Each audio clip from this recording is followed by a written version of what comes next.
The latest in a long and distinguished line of Saab fighters, the Gripen is a remarkable example of squeezing maximum capability and performance into the smallest airframe possible. While offering as much combat potential as much larger rivals, the Gripen is cheaper to buy and much cheaper to operate.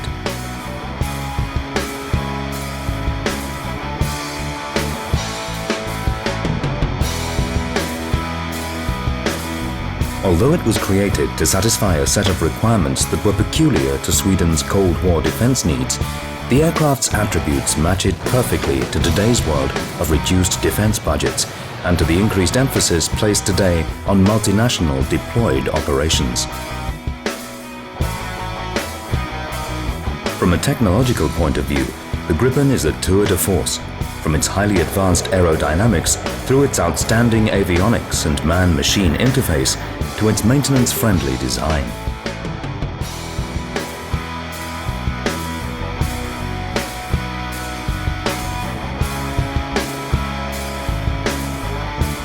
That this aircraft was produced by a single nation with a population of barely 9 million is yet another testament to the astonishing achievements of the industry group that stands behind the Gripen miracle.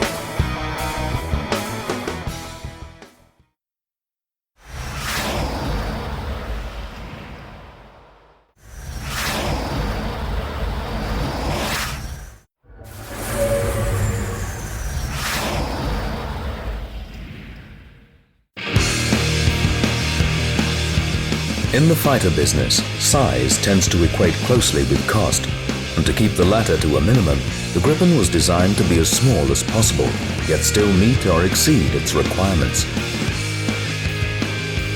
The result was a diminutive aircraft, considerably smaller than its predecessors and rivals. The small size naturally gives a low weight, yet the Gripen packs a powerful combat punch that rivals its heavier competitors. Developed versions now under study will be heavier, but will not enlarge the overall dimensions. Efficient aerodynamics and a single-engined configuration bestow the aircraft with a healthy radius of action for such a small fighter. It is no slouch in terms of speed either. Although the fixed intakes limit top-end speed, its clean aerodynamics allow it to climb and accelerate rapidly, especially in the all-important transonic regime.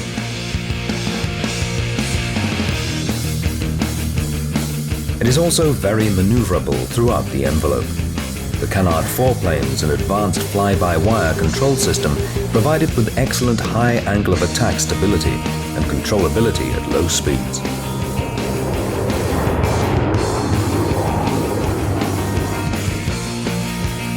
The Gripen also had to comply with stringent Swedish Air Force requirements for short field performance. Whereas its predecessor, the Viggen, employed a heavy thrust reverser to stop safely on Sweden's short highway strips, the Gripen uses only aerodynamic and wheel braking, yet still manages to pull up in around 450 meters.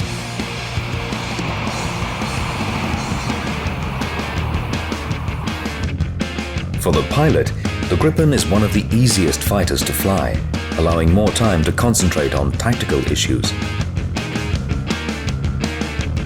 The flight control software automatically reconfigures itself to cater for varying stores loads and allows carefree handling throughout the envelope. FCS problems from the early years are now a thing of ancient history. Landing the aircraft is also much easier than with earlier types. The Gripen employs an advanced auto-land system that allows the pilot to designate a desired landing spot. The system captures the correct approach speed and attitude and automatically adjusts the power and attitude accordingly. The system automatically adjusts for crosswinds and flares the aircraft just before touchdown.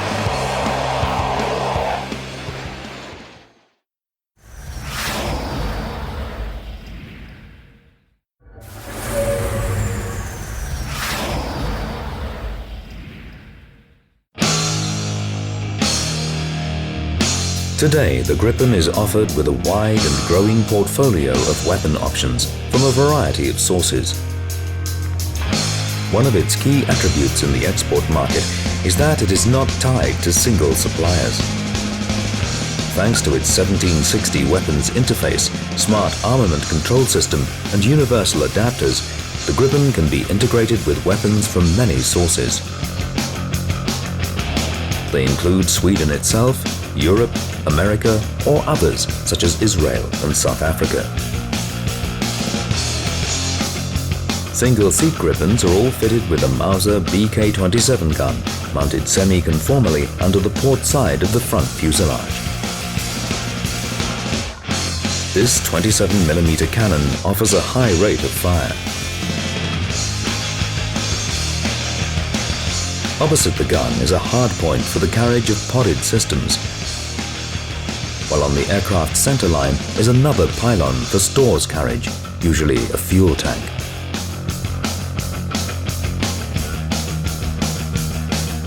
Weapons are usually carried under the wings, where there are 4 pylons. On each wingtip is an integral launch rail for short-range air-to-air missiles.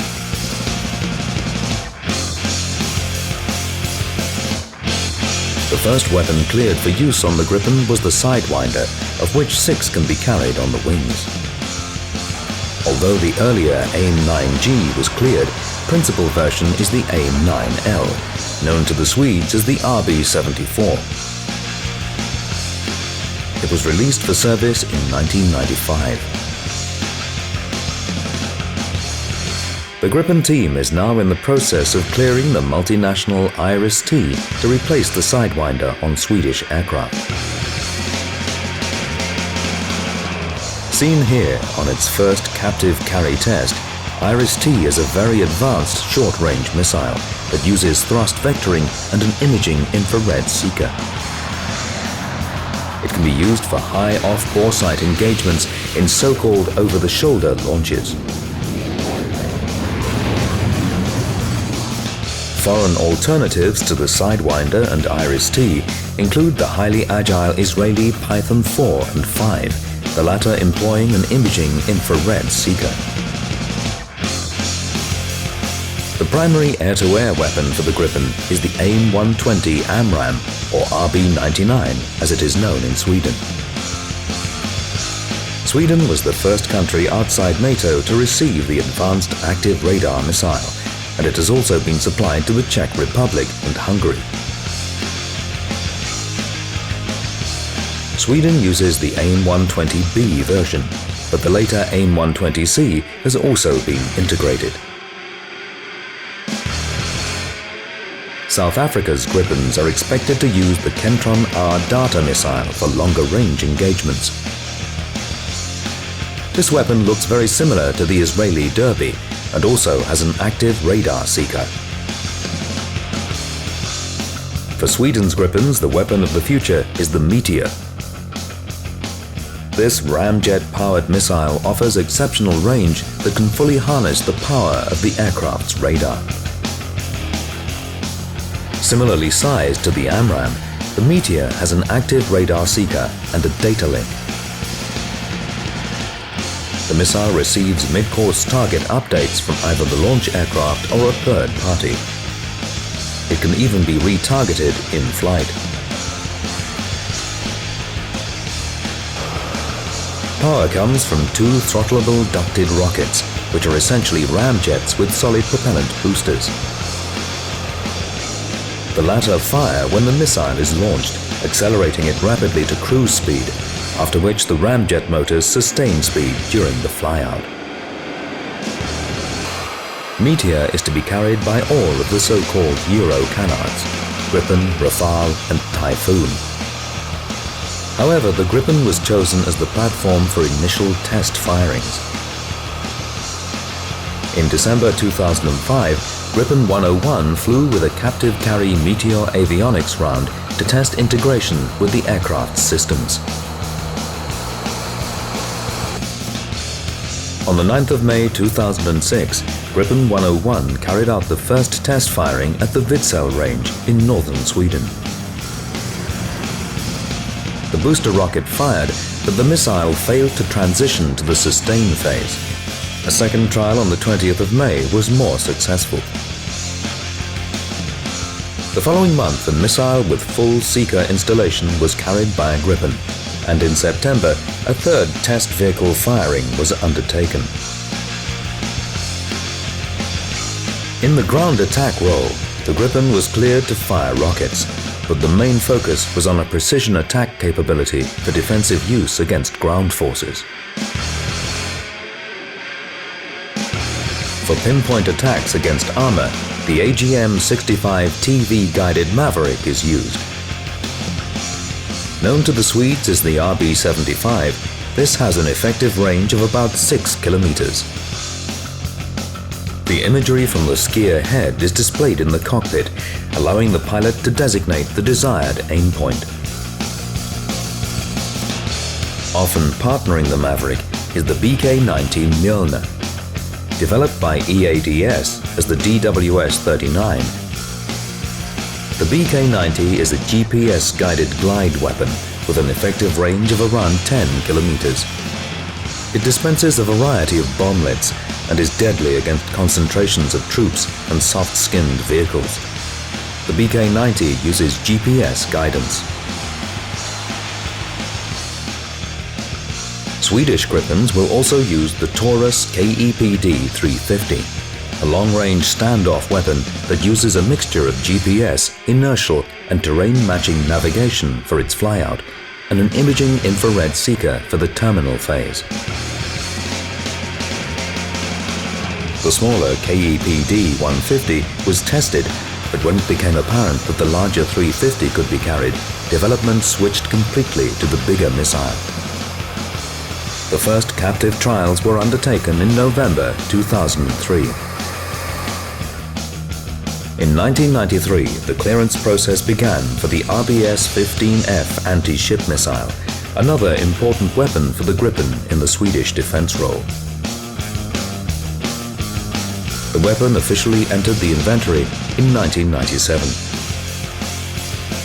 Early weapons clearance was naturally aimed at Swedish needs, but as the export drive began, so further weapons required clearance. NATO's standard Mk-80 series of free-fall weapons was cleared, primarily for the export market. By using double racks on the inboard pylons, the Gripen can carry 6 Mk-82 500-pound bombs, which were exhaustively tested at Vidsel. Clearance for larger weapons such as the Mk-84 was also undertaken.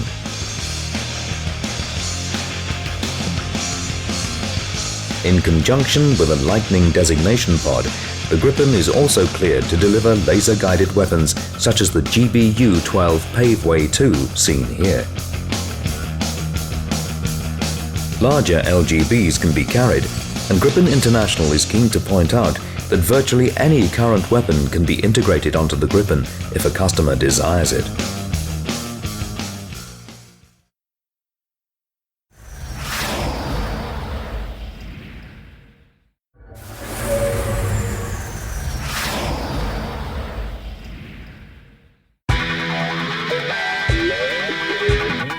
The Gripen's combat avionics are a fully integrated system of systems, fully fused and interconnected. At the heart is the PS-05A radar, a lightweight X-band radar that offers a wide range of modes for both air-to-air and air-to-ground use. In the air-to-air role, it can operate in a passive mode, detecting the returns from other airborne radars without emitting.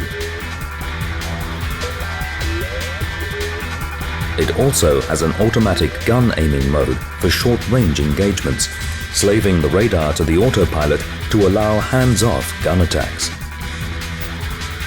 It does this by tracking the individual cannon shells as they fly out, comparing their track to that of the target aircraft.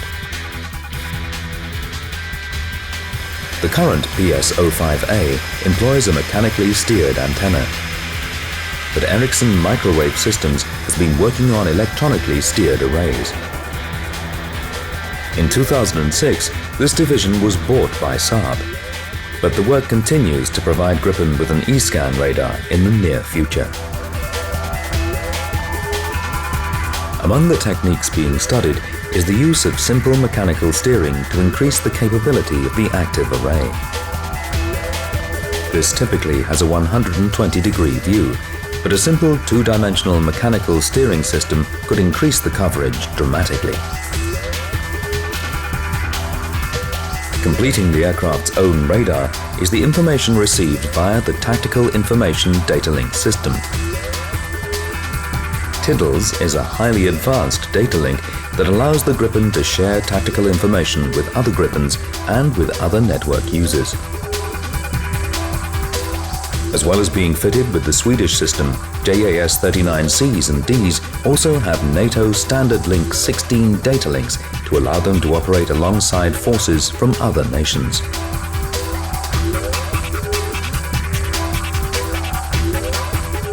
The Gripen is well defended, with electronic warfare elements mounted in the wingtips and in a tail fairing. 4 chaff and flare dispenser boxes can be carried to the starboard side of the fin, while additional countermeasures can be dispensed from the rear of the pylons. A number of podded systems can be carried. For laser designation, the Gripen can use the Lightning pod carried on the forward starboard fuselage pylon. Integration of the Lightning was driven partly by export requirements and also by Swedish Air Force needs for a close support capability.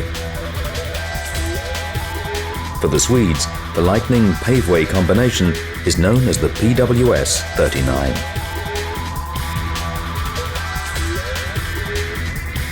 While the weapons capability ably answered the J and A requirements in the Gripen's JAS designation at an early stage, it was some time before the S, or reconnaissance element, was tackled. While smaller reconnaissance pods have been offered for export, the Swedish Air Force chose the larger SPK-39 pod to be carried on the center line.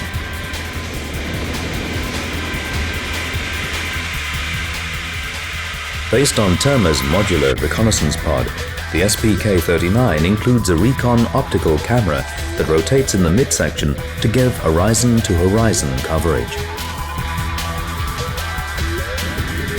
SPK-39 first flew on the Gripen in March 2005, and deliveries got underway in 2006 to replace a reconnaissance capability lost with the retirement of the last AJSF-37 Viggens.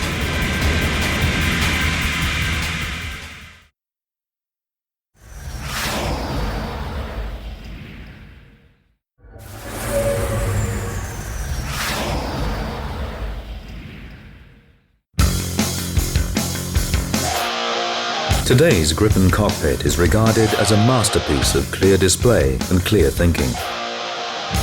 It is based on the dark cockpit principle. If it isn't needed, don't display it. The smart system provides the pilot with all the information he or she needs, but does not clutter the displays with extraneous data.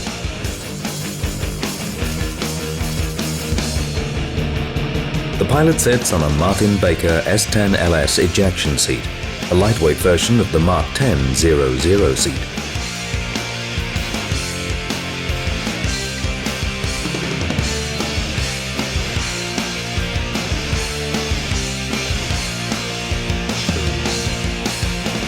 The cockpit was not ready for the first 2 prototypes, which flew with a traditional cockpit with dials and gauges, as displayed here in the number 2 aircraft during envelope expansion trials.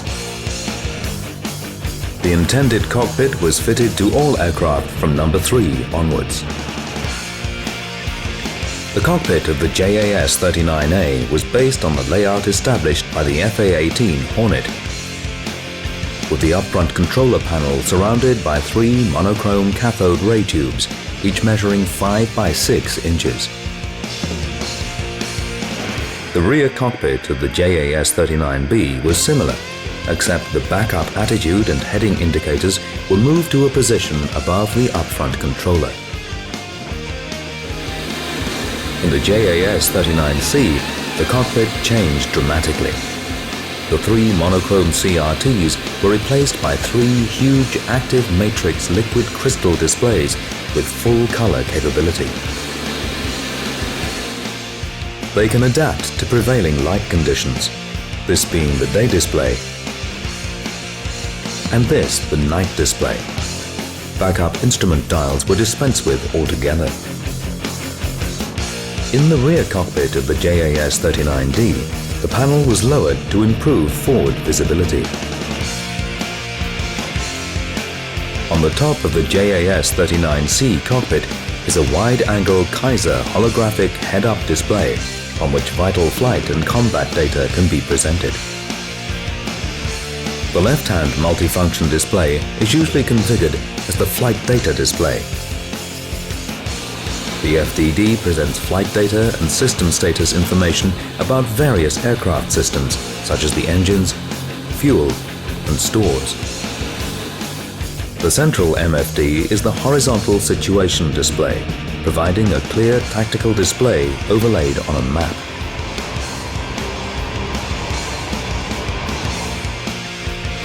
The right-hand MFD is configured as the multi-sensor display, showing data from the radar and other sensors together with flight and fire control information. Further controls are located in the left and right consoles. At the rear of the left console is a switch that can alter the engine's rating from economy to normal or combat. The Gripen cockpit fully embraces HOTAS technology, with virtually all combat functions being handled through hands-on throttle and stick controls.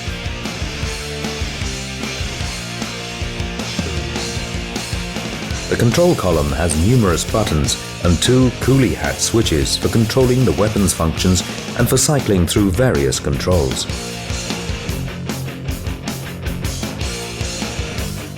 The throttle handle is mounted on a slide which controls engine power. The top of the throttle handle is articulated, however, for slewing cursors on the screens. There are additional switches for other functions.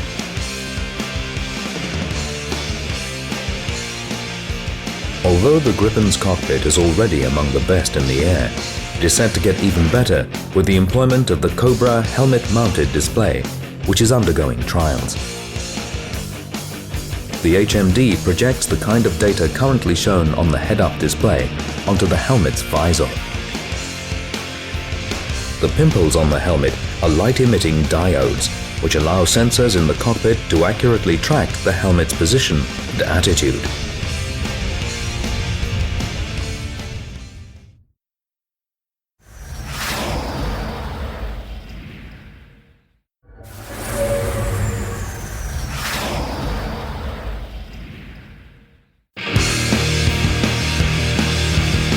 Unlike its competitors, the Gripen achieves its spectacular performance on the strength of one relatively small engine.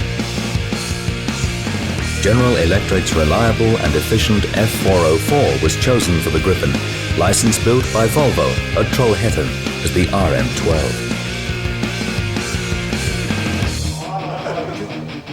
Compared to the baseline F404, the RM12 offers more thrust thanks to an increase in temperature and revised components. For normal peacetime training, the engine is derated to prolong engine life, or can be left at normal for some training exercises. A full go-to-war mode provides added boost. All are selectable from the cockpit. While the RM12's thrust is adequate for today's needs, the Gripen developments now in the works will require more power. The RM12 offers around 15 to 17% growth, but a more likely option is to switch to a new engine, the Super Hornet's F414 being the most obvious candidate. The D-shaped intakes are fixed. While this reduces performance to below Mach 2, it saves on weight and cost. The delta wing provides a large capacity for fuel within its structure, augmenting 3 integral fuselage tanks. drop tanks can be carried on the centerline and 2 inboard wing pylons. Here, jettison trials are being undertaken. In-flight refueling was not a requirement of the original Swedish brief, but due to the changing nature of global politics and the needs of export customers, the refueling probe was integrated in the JAS-39C and export aircraft. The probe is fully retractable, extending from a door in the port upper fuselage.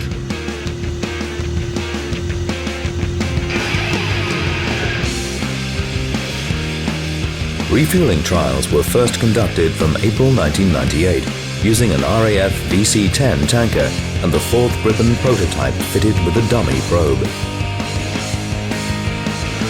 The Gripen hooked up with both wing and fuselage drogues and tested light and heavy stores configurations.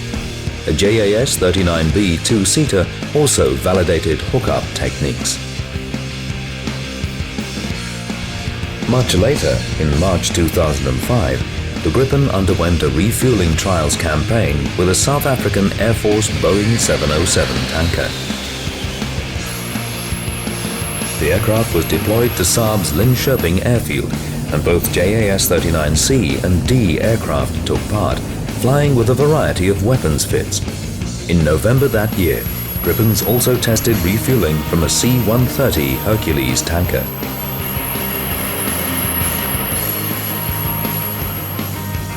The Gripen has a fairly conventional undercarriage, albeit tailored to short field operations from snowy and icy runways. The nose wheel has twin wheels and retracts forwards, as do the main wheels. The aircraft has a sophisticated computer-controlled braking system with carbon discs all round. Allied to the aerodynamic surfaces, the brakes can stop the Gripen very quickly without the need for a chute or thrust reverser. Yaw control is provided by a rudder on the single fin, while roll control is handled by 4 sections of elevons on the wing's trailing edge.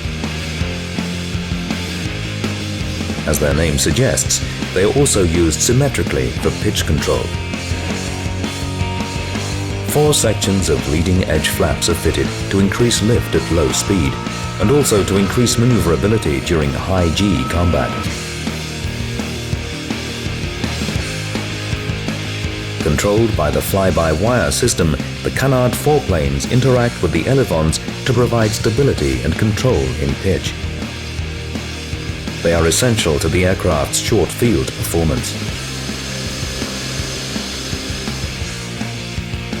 During takeoff, they are the primary pitch controls, reducing takeoff run. A standard Delta aircraft would have to use the elevons for rotation and therefore lose some lift in the process. In the Gripen, the canards provide a nose-up moment for rotation, allowing the elevons to continue to act as life-enhancing flaps.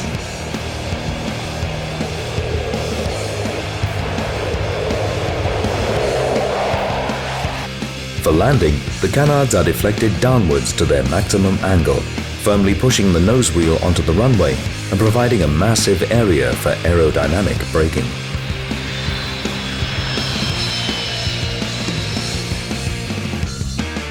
They are augmented in the latter function by air brake panels mounted either side of the rear fuselage, which are also used for in-flight deceleration.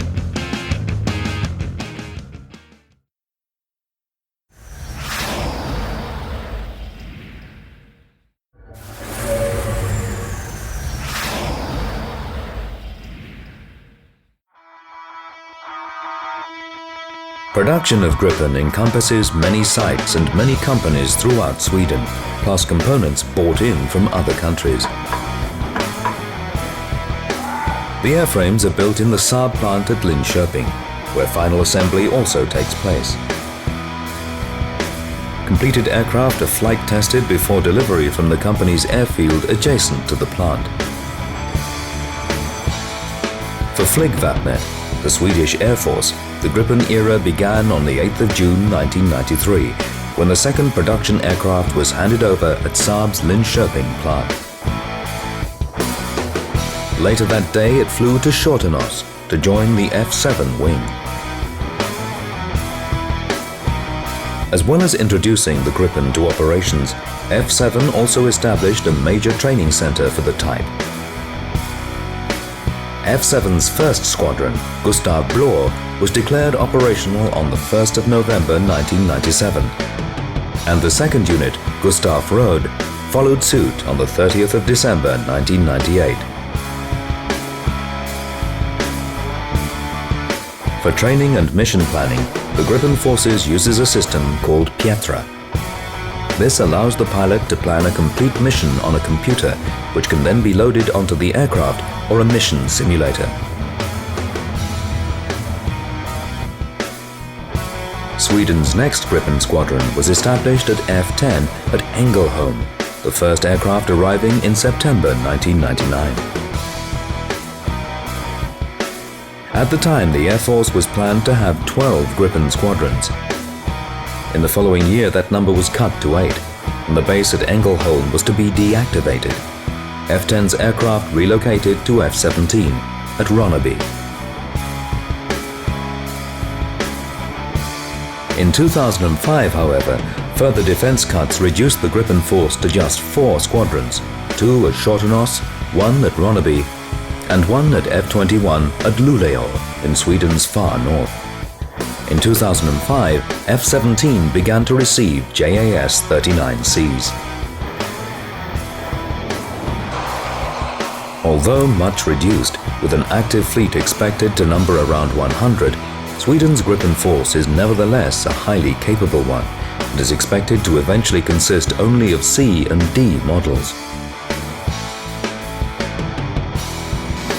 As well as the operational units, small numbers of Gripens are operated by Saab at Linköping and by the Defense Material Administration at Malmö on various trials and development duties. When it entered service, the Gripen was tasked with national defense duties. In more recent times, the accent has been increasingly placed on deployed multinational peace support operations. An important role for the Gripen force will be support of the Nordic battle group that undertakes its first readiness alert period from the 1st of January 2008.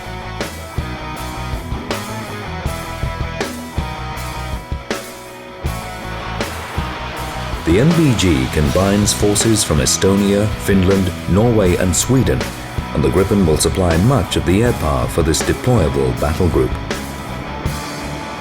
Key capabilities are reconnaissance using the SPK-39 pod and close support using the PWS-39. Unlike earlier Swedish aircraft, export sales were expected to play a big part in the Gripen story. In June 1998, British Aerospace acquired 35% of Saab, lending its considerable experience and leverage to the export effort, although this was later reduced to 20%. Following a concerted sales effort around the globe, the Gripen International Sales Team achieved its first success in South Africa. After an exhaustive study of 13 proposals, South Africa announced that it was buying 28 Gripens on the 18th of November 1998. The acquisition covers 19 single-seaters and 9 two-seaters. South Africa's first Gripen, the JAS-39D, took to the skies in November 2005 and in June 2006 was delivered by sea to the customer. It is being used at the Overberg Test Center to trial South African-specific equipment in advance of the main deliveries, which are due to begin in 2007. The frontline unit will be No. 2 Squadron at Air Force Base Mikado. The second order came from Hungary. In November 2001, the Hungarian government signed a memorandum of understanding covering the lease of 12 JAS-39As and 2 JAS-39Bs, a formal agreement being signed the following month. In February 2003, the deal was amended to become a lease purchase deal of the later JAS-39C and D. Hungary's Gripens are fully NATO compatible and are equipped with a range of weapons that included paveway LGBs and the AIM-120C5 version of the AMRAAM.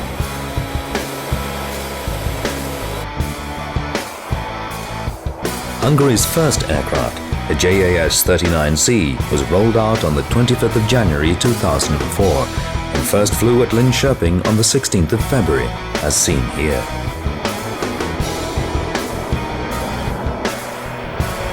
The first Hungarian JAS-39D flew on the 27th of October 2005. Deliveries to the first squadron of the 59th Tactical Fighter Wing at Kecskemét got underway in March 2006, with final deliveries set for December 2007.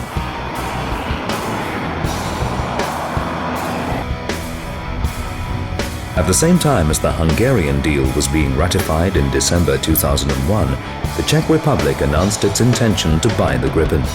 However, in August 2002, Prague suffered severe flooding, and the Gripen buy was put on hold while funds were diverted to rebuilding efforts.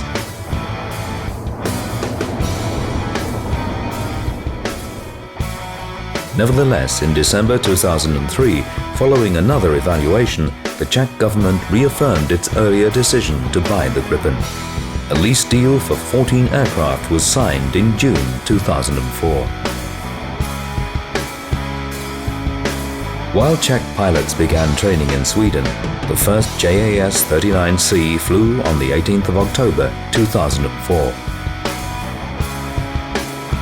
On the 18th of April 2005, the first 6 aircraft were delivered to the Czech Republic, where they took over air defense duties from the MiG-21. The first Czech D model flew on the 21st of April. In August 2005, the 2 JAS-39D two-seaters arrived, completing Czech deliveries. The Gripen served with the 211th Tactical Squadron at Kaslav. While not a true export customer, it's worth noting that in April 2005, the UK's Empire Test Pilot School became an important user of the Gripen. ETPS had often borrowed time on Saab's aircraft for fast jet experience, but this deal was formalized with a contract to lease a set number of hours and to incorporate the Gripen as a permanent element of the fast jet syllabus. Gripen is being marketed now as vigorously as ever. Its exceptional capabilities, combined with low through-life costs and considerable growth potential, make it a forceful competitor to the more expensive offerings from elsewhere.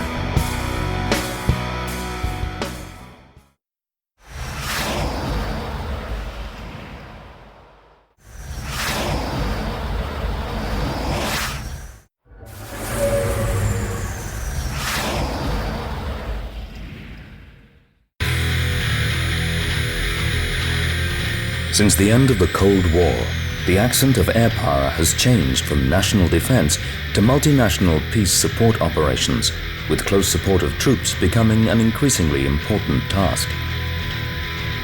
Today, thanks to the latest JAS-39C and export models, the Gripen is a highly capable multi-role fighter able to undertake a wide range of missions from poorly equipped bases anywhere in the world.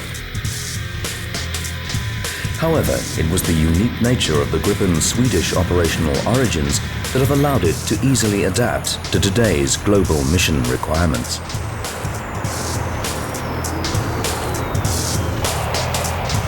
Today's Gripen is poised to deploy rapidly to an austere base and begin operations immediately.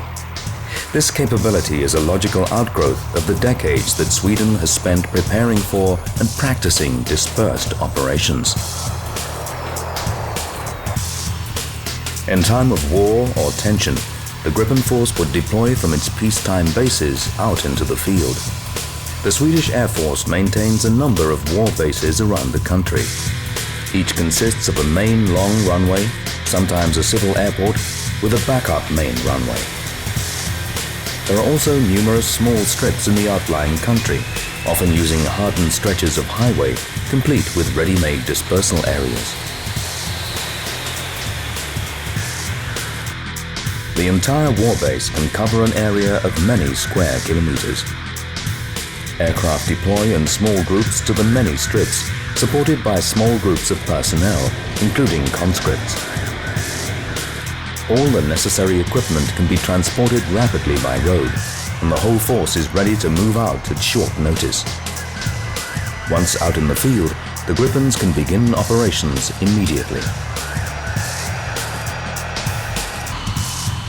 In the national defense scenario, or when establishing a peace support deployment, air defense is usually the first priority.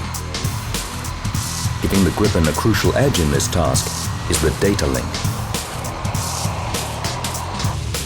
Even when sitting at readiness at a dispersed site deep in the forests, the Gripen pilot can log on to the command network using the data link and instantly receive a full air picture. The picture can be provided by ground radars, Gripen fighters already airborne, and by the S-100 Argus AEW platform, which is usually referred to as the FSR in Swedish parlance. All of the players are linked into a command network that fuses the radar data to present a unique battle picture to any user that can log in. The FSR is a Saab 340 airframe with an REI E-scan radar in a canoe fairing above the aircraft's spine. For national operations, the aircraft is operated in minimally manned configuration, with data being downlinked to a ground station. For operations away from home, however, it can be fitted with operator consoles.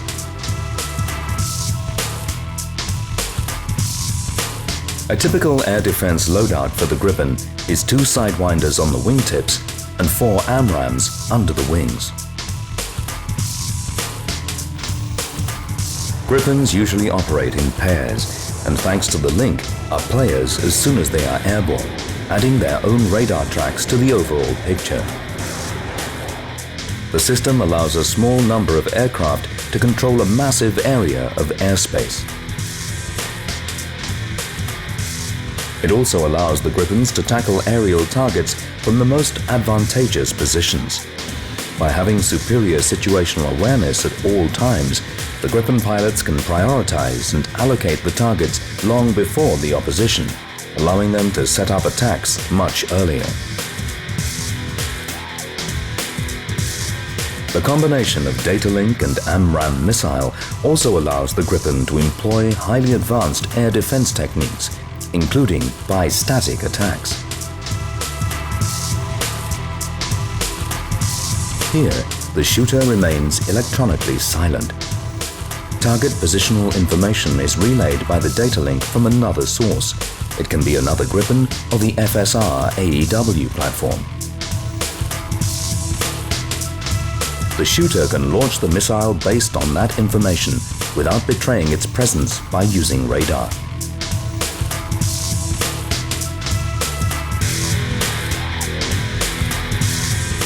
An even more advanced tactic uses one aircraft's radar to provide mid-course guidance inputs for the AMRAAMs fired by another aircraft. Either way, the data link gives the Gripen a wide variety of options in the air defense role.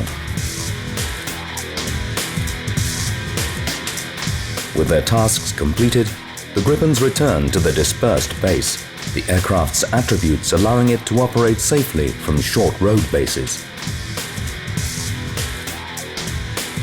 In the air defense role, a team of just 1 officer and 5 technicians can turn the aircraft round in about 10 minutes, refueling it and rearming it for the next mission. The ground crew use an unusual tool, known colloquially as the fishing rod, to perform many of the heavy lifting tasks, such as arming. The fishing rod can also be used for field maintenance tasks, even including rapid engine changes.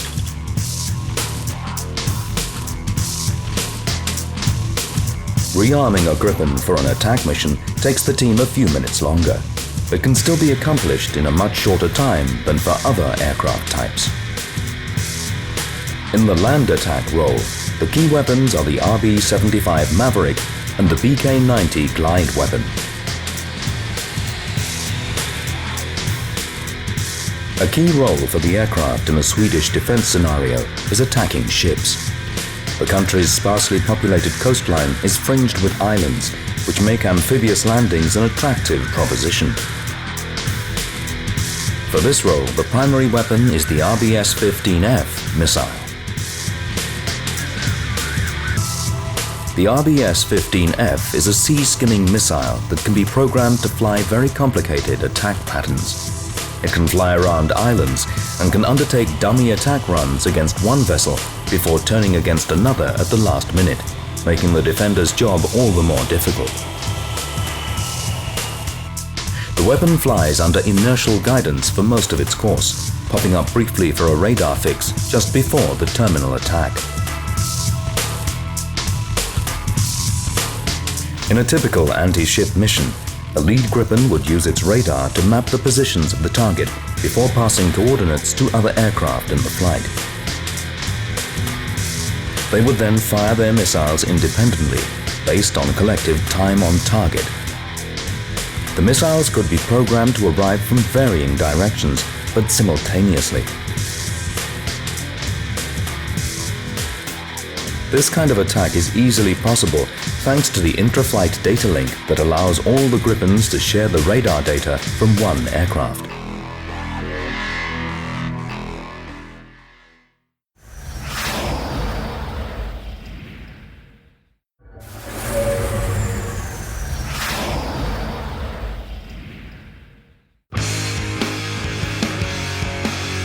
The Gripen is the latest in a long line of highly successful military aircraft from Saab, and as such comes with a highly regarded pedigree. The company was formed in 1937 to produce military aircraft for the government.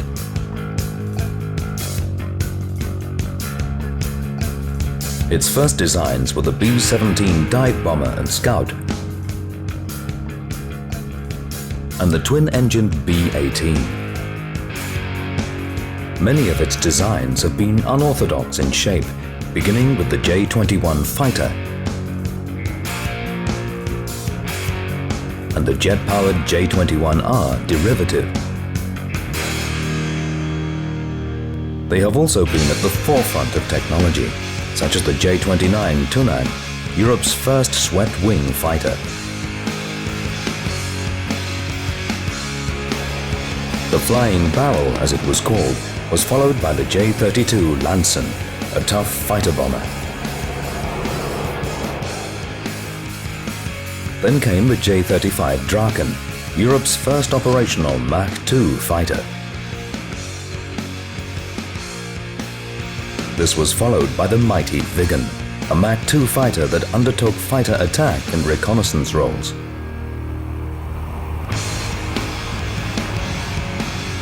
In the late 1970s, with the Viggen entering widespread service, a Swedish industry group led by Saab proposed a new fighter, the JAS, or JAS. The acronym stood for Jagd, or fighter, attack, and Spannings, or reconnaissance. The JAS proposal was for an aircraft that could replace all the Viggen and remaining Drakens in all their roles, enabling the Swedish Air Force to become a one-type fleet. More importantly, the JAS would reverse the trend of fighter development in which aircraft had become increasingly heavy and ever more costly.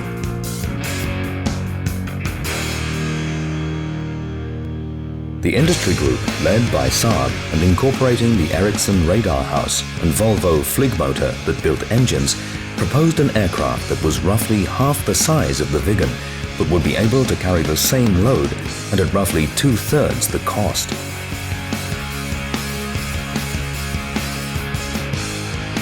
In June 1982, the program was given the go-ahead, the aircraft being designated JAS-39.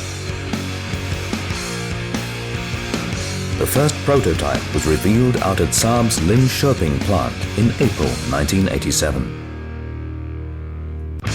Simple delta wings were chosen to reduce cost, but they were complemented by large and close-coupled canard foreplanes. The simplicity of the design disguised the very advanced aerodynamics employed. The Gripen was unstable in pitch and required a fly-by-wire control system to keep it in the air.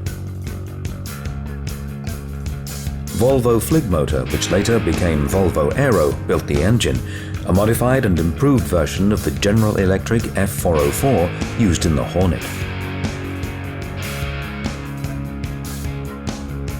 Ericsson provided most of the avionics, including the lightweight PS-05A multi-mode radar and the cockpit.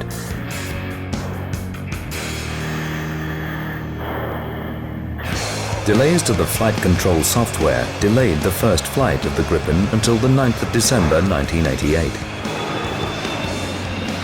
Stig Holmström took the aircraft aloft for a 51-minute flight from Linköping. The envelope was quickly expanded, but the aircraft had some control sensitivity issues that hinted at problems to come. They were revealed on the 6th flight on the 2nd of February 1989 when the aircraft crashed on landing as a result of software problems. Fortunately, the pilot only suffered a broken arm.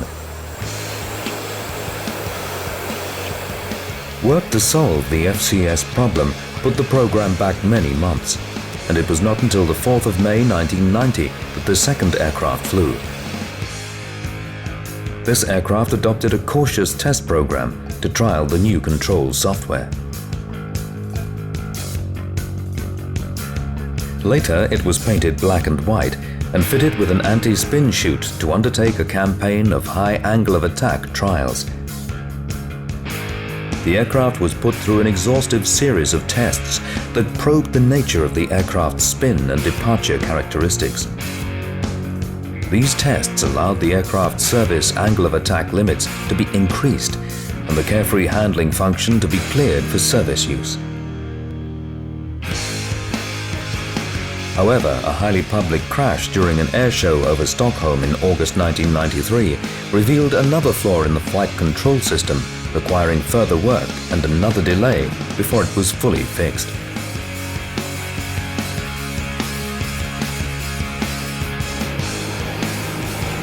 Three more JAS-39A single-seat prototypes were built, followed by the first production aircraft in September 1992, although this aircraft, Gripen 101, remained in the test fleet. The first aircraft for the Swedish Air Force, Gripen 102, was handed over at Linköping on the 8th of June 1993, shortly before it was lost in the Stockholm crash.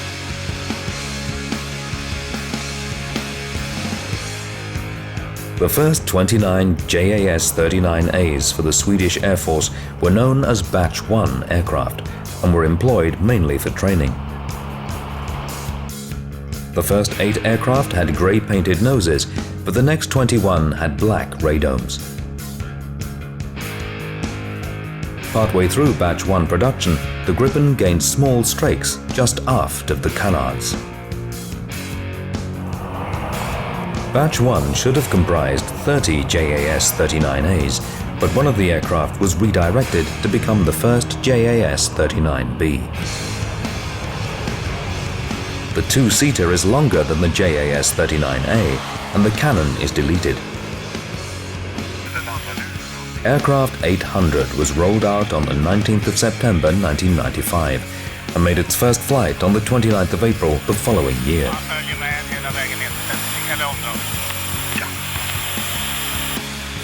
14 JAS-39Bs were included in Batch 2 production, along with 96 single-seaters. These aircraft incorporated a host of improvements, including a new auxiliary power unit, new head-up display from Kaiser, and Lockheed Martin flight control computer.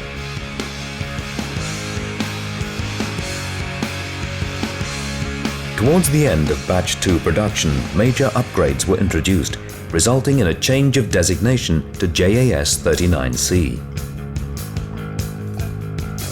The C drew heavily on the developments being offered for export Gripens, including new central computers, large color displays in the cockpit, expanded weapons repertoire, in-flight refueling probe, and features that allowed the aircraft to be fully interoperable for multinational operations.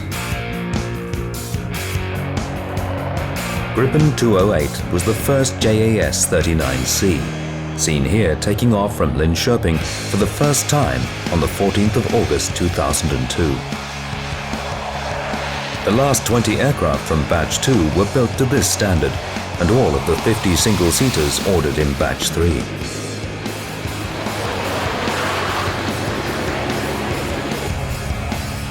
This final order, which brought Swedish procurement to 204, also included 14 JAS-39Ds. These two-seaters, the first of which is seen making its maiden flight on the 2nd of June 2004, have the same improvements as the JAS-39C. They have also been earmarked for expanded combat roles in the future.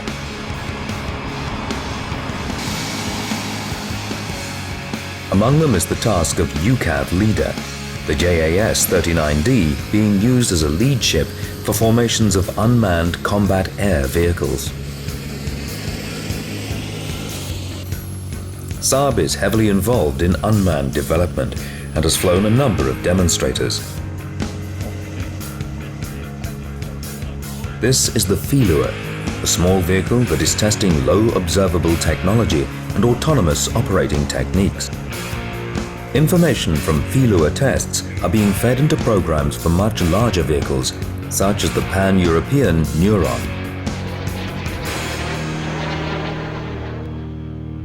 The Gripen itself is also being further developed.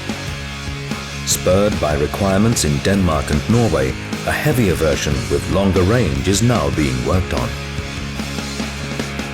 The Gripen N and Gripen DK versions have revised undercarriage to allow the carriage of more weapons and more fuel.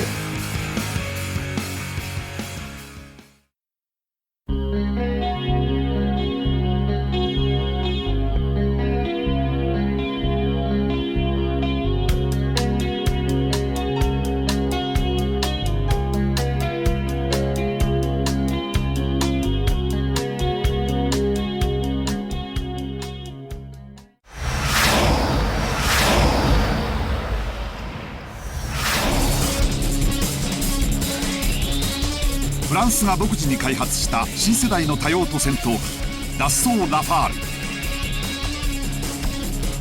その洗練された設計には最新の技術がふんだんに盛り込まれています。次号はフランスが威信をかけて作り上げたラファールを詳しく紹介します。次号もぜひお買い求めください。